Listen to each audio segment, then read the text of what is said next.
It's becoming more and more clear that the future is now when we talk about driverless cars. Yeah, the real question, what is Michigan's role and how can it help our state? Well, 7 Action News reporter Matthew Smith is live in Novi with more on what's expected to be a new golden age for cars, money, and opportunity.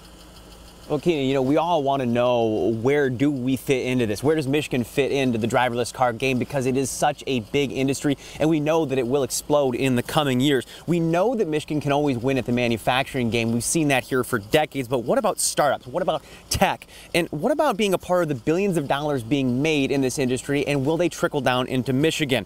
We've watched big headlines as of late. California clearing the way for driverless cars on the roads. That's happening soon there. Arizona, another big testing spot. But don't sleep on Michigan. In fact, a lot of experts say what we're seeing in the headlines now is actually other states catching up to where we have been for years. In fact, auto experts are telling me Michigan still has a lot of big things going on for it, not only as a national power in terms of driverless cars, but as a worldwide power.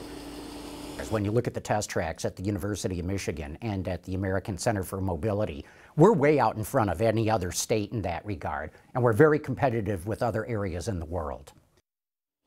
In fact, some of the biggest names in driverless cars, you think of Google, they've actually renamed that brand Waymo. And in last year, they actually started working right here. We're in Novi right now. This unassuming building behind us, it's a testing facility for Waymo. We know that that's a big brand when it comes to driverless cars. They're one of the ones logging some of the most miles of driverless vehicles actually out there on the road. Now, we talked a lot about startups and moving forward. That's where a lot of money is when it comes to tech. And one of them I just introduced you to a few months ago just made more than $10 million between BMW and Toyota. We'll give you an update on that. That's just a few days old. That's coming up at 6:45. We'll also talk a little bit about how soon we should be seeing these cars on our roads.